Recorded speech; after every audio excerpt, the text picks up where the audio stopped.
Welcome back to Combat Mission, where we're going to take a look at splitting infantry squads up. How to split squads, the different ways you can split them, and why you would want to.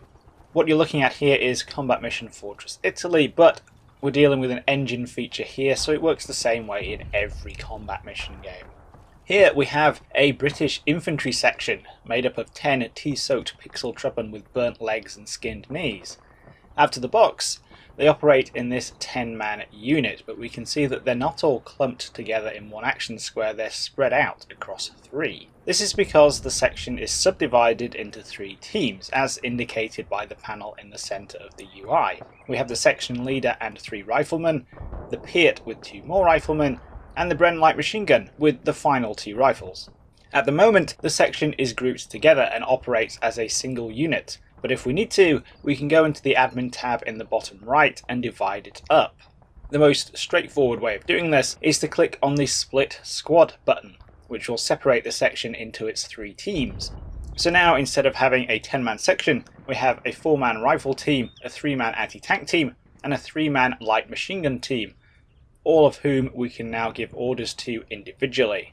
This is obviously 3 times as much work, so why would we want to do it? What advantages do we get from splitting our squads up?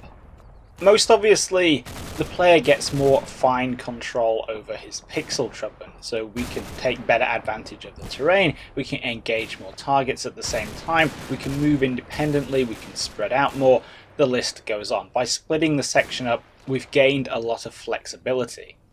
The major downside, of course, is that this is much more time consuming, and the amount of subunits to give orders to can rapidly expand when you start splitting squads.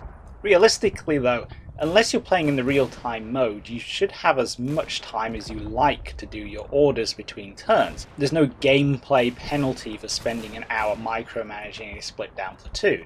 If at any time we want to bring the section back together, all we have to do is order all the teams into the same action square, and after a little while they'll recombine into a single unit. We can also order just 2 teams to recombine, so we could pair the Piat team up with the Bren team and have a 6-man fire support element, or we could add the Bren team to the rifle team and have a detached anti-tank element. There are other buttons on the admin tab besides Split Squad, and these allow us to divide the squad up in different ways to get the flexibility that we want. Beneath Split Squad we have Scout Team, which breaks off the 2 least popular riflemen, so you have an expendable low value unit to lead the way. Again, this is more flexibility that allows more effective options. If we move the whole section forward and they run into an ambush, or they find something with their Mark 1 landmine detectors, then we've got 10 men in a bad situation, including a valuable Piat. Clearly, it's better to send a pair of riflemen who aren't going to degrade the section's combat power very much if they get killed. Speaking of the section itself, when we broke off our 2 scouts, the remaining pixel truppen have reorganised themselves a little. We now have 2 teams instead of 3, a 4-man rifle team with the section leader and a 4-man fire team with the Bren and the Piat. The section has come up with a more rational organisation for the number of troops that it's got in it, and if we click Split Squad, that's how the section will now subdivide. We can also click Scout Team again and detach 2 more riflemen if we want, but there's a limit here. We can't break the section down into more subunits than it had to begin with. The other split commands also pretty much do exactly what they say on the tin. So the Assault Team button breaks off a team equipped for getting up close and personal with the enemy.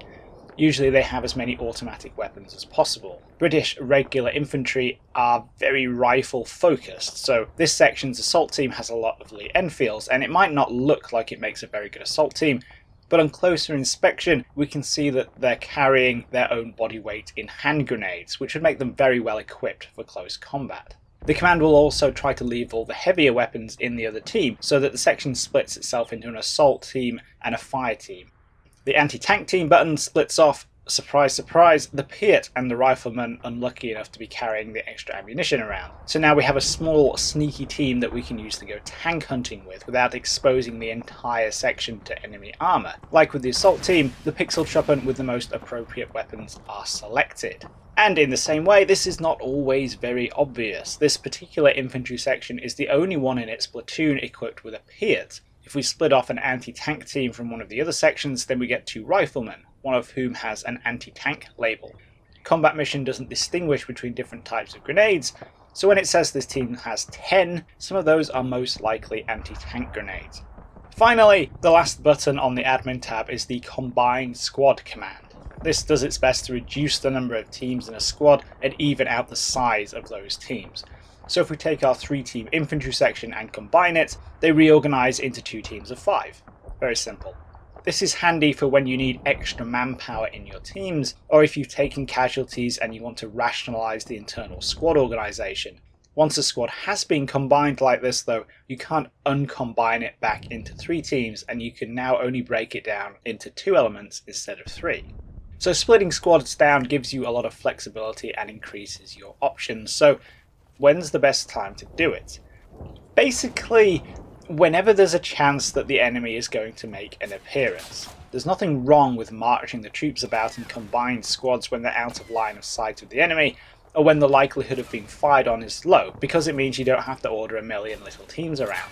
But as soon as you think that contact is imminent, or you have a bad feeling about this, or it's too quiet, it's probably time to divide the squads up, spread them out, and make sure they're using the terrain as best they can. Think of it from the enemy's point of view. If at any point you think you might be presenting him with a nice, juicy, bunched up infantry target, split your squads and make his life more difficult. A few other points to round out the minor details. You can't split squads inside vehicles, and if you split a squad up and mount the teams in the same vehicle, they'll recombine when they're inside. This can lead to some problems in turn-by-turn play if you have to disembark under enemy fire, because you're not going to be able to split the squad up and make it less vulnerable until the turn ends. Command and control is still important. Splitting a squad up and spreading it over too wide an area means that your pixel truppin won't be able to communicate if they don't have at least 1 radio per team, so spotting information won't be shared and leadership bonuses won't be applied. Speaking of command and control, it's worth bearing in mind this quote from the manual. Certain nationalities whose doctrine discourages low-level decision-making, such as the modern Syrian army, the World War II Soviet army, and the Royal Italian army, will suffer morale penalties if split teams are out of close visual and voice contact with their platoon leader. This doesn't mean you shouldn't split squads if you're playing with those nations, but it does mean that you should do your best to keep them pretty close to their immediate officers. That is about it for splitting squads. It's a really useful set of commands that make your infantry a lot more flexible, keep your casualties down, and increase your tactical options at the very tolerable cost of more micromanagement. Hope you all enjoyed this video, and I'll catch you in the next one.